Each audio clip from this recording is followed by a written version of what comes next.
had with God.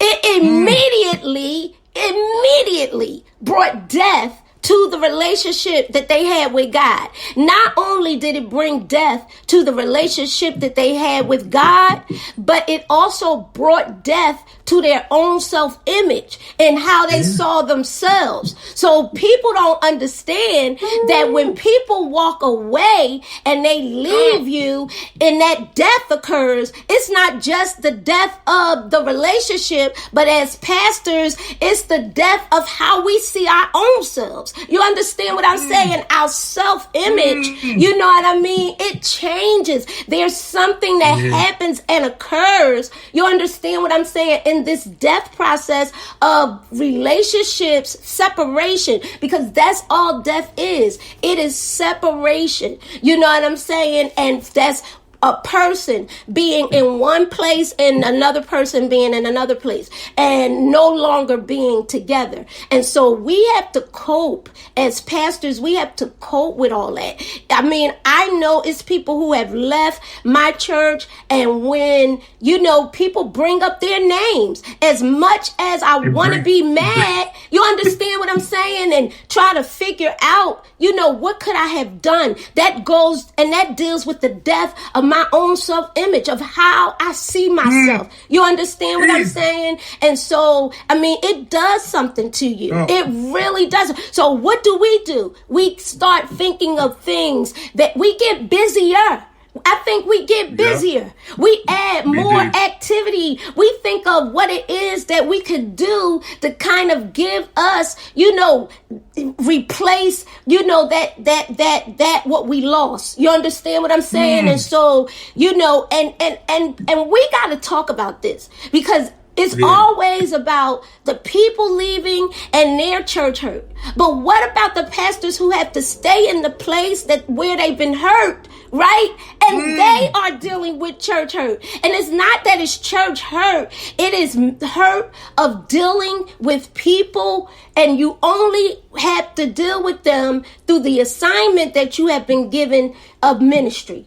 Otherwise, there would not be this type of hurt and pain in our lives, because we would not have these relationships. You know what I'm saying? Minister, and also coupled with the pain and depression that can ensue based on the separation anxiety, it also affects future relationships. Because when you've been hurt and let down and by people that you've served, it makes you more apprehensive in the newer relationships. So sometimes, if you're not careful, new members will suffer the consequence of what a prior member did, because the pastor now has trust issues.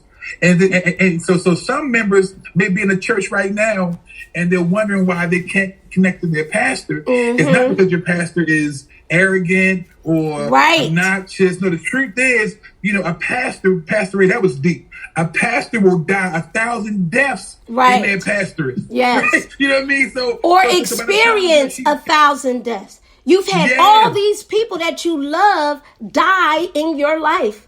You understand what I'm saying? And so it's like, you know, you never had a funeral. You never had closure. You understand what I'm saying? Because in my mind, I'm still trying to think of, what did I do to them? You understand what I'm saying? Like, so you don't get closure. You know what I mean? And it's very hard to trust people. You know what I'm saying? It's very hard to open yourself up to the next group of people that may really, you know, love and honor a relationship, you know, with you. You understand what I'm saying? But you just can't. It's hard. And then sometimes you feel guilty because you're not giving the other people that are coming in the opportunity to have what some others did but killed it. You understand what I'm saying? Like, this murder took place in your life, and you're going to guard yourself because you're not going to let anyone else murder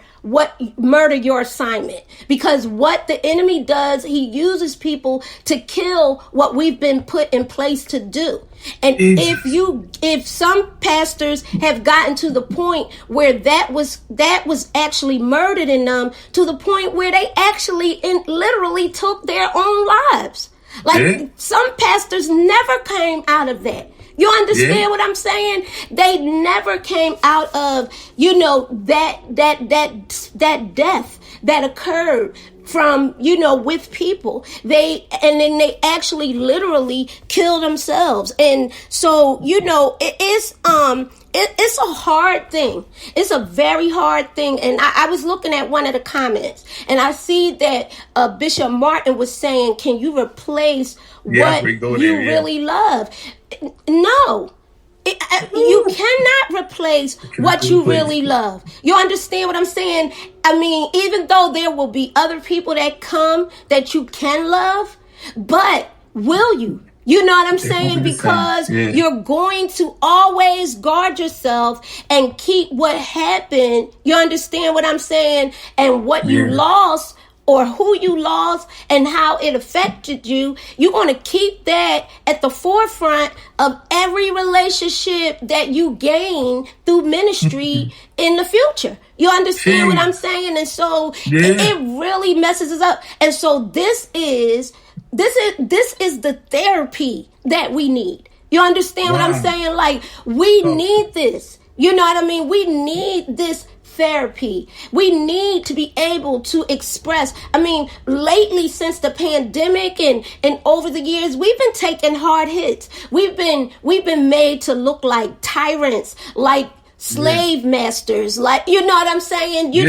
People have to be freed from the plantation and all of those things are hard arrows that we live with, that some of them, they haven't even come out yet. You understand what I'm saying? Like, those arrows are still there and we're still bleeding in them places, so like, it's been very hard on leaders, you know what I mean? And so, these things need to be said. And the thing is that leaders need to be able to feel safe just as well as they work hard to try to make sure that the sheep are safe. And I think, Pastor, many leaders struggle with healing because we're always stuck in a mode of being a better person.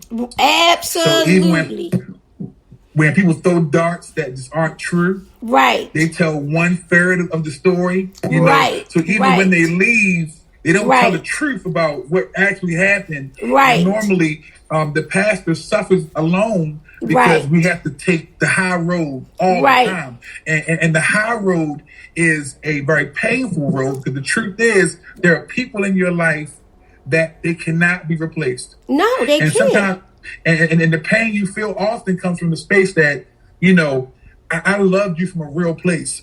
And I can't believe that you, of all people, would say or do some of the things that you've done. So with that being said, Pastor, so you answered Bishop Martin's question about, can you replace what you love? So how do you move forward in love when you've been hurt by people that you love? Well, this is a scripture that God kept giving to me, and I still hear just resounding in my head over and over. Don't get weary in well doing, right? And so, with that being said, we have to continue doing what we've always been doing, in the matter of knowing that we've been doing this unto the Lord, and we're not trying to please anyone. We're pleasing God. You understand what I'm saying? And so at the end of the day, you have to just know that, even in spite of, whatever it is that I'm going through, I still have an accountability that I owe unto God. My responsibility is unto God. The anointing that I have on my life was placed on my life by God. You understand what I'm saying? And a lot of times, just to be honest, I'm trying to still see myself and trying to see in any way how I had ever been a witch. Because when people left, I had people call me a witch, that I didn't want people to live their lives. I didn't want people to be happy. And I thought I had gave up my life to help people. You understand what I'm saying? Experience or to walk into that. I really did, And so to me, those are things like Bishop Martin says, what did I do? Or I guess he's saying, what did I do? Or what do I do? I mean, a lot of times you really don't know what to do. I think it's just the grace of God that has just been getting us through. And I know that it's my love for God and just always dwelling on everything that I have gone through, but how God has always brought me through, that helps me get back up. You know what I'm saying? And so it's like, even when the Apostle Paul was talking about don't get weary in well doing, right? I mean, right now we're living in a different climate, right? And so everything has changed altogether since the pandemic, right? And not only are we dealing with the danger of apostasy, you understand what I'm saying? And heresy and all these other things, but we're also dealing with the fact that there are pastors that are dealing with spiritual depression that people are absolutely overlooking. And see, this is where we don't understand that the devil, he is a very subtle enemy, right? And so he's not screaming and hollering like some of us are. He's very subtle in some of his attacks. And this is something that in the Garden of Eden, when Satan was talking to Eve, he attacked her anxiety. And that is what he attacked. And see, as leaders, we carry a lot of anxiety. That anxiety will keep us up all night. You understand what I'm saying? It'll have us on edge every time the phone rang.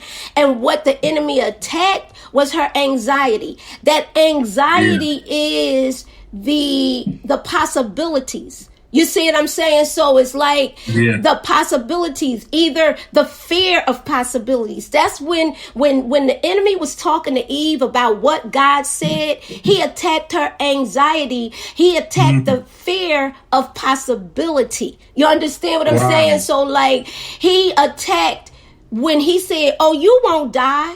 You'll be all this and you'll be like God and you'll have this and that. And so that anxiety is what he attacked. So the fear of possibility of missing out on what could be, you understand what I'm saying? She gave into that and she got Adam to give into that. So as leaders, we deal with a lot of anxiety because we deal with the fear of possibility, the fear of possibly failing, or the fear of, is this going to go right? You understand what I'm saying? And in the long run, the enemy is there attacking our anxieties, and so he uses people. You understand what I'm saying? To attack our anxiety. And so, he really wants us to give up on our belief of the possibilities that everything God said is true. You understand what I'm saying? Like he wants us to give that up. So he attacks our anxiety.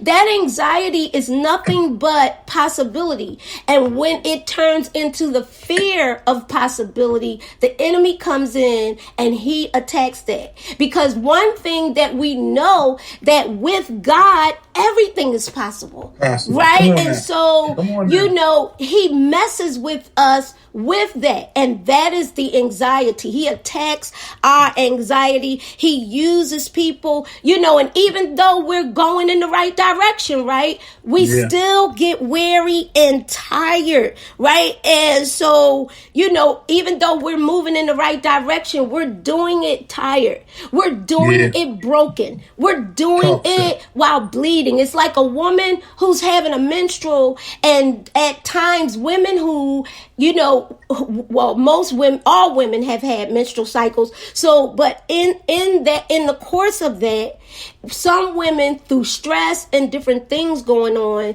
the bleeding doesn't stop. So when that stress is occurring, sometimes you'll just keep bleeding and bleeding and bleeding.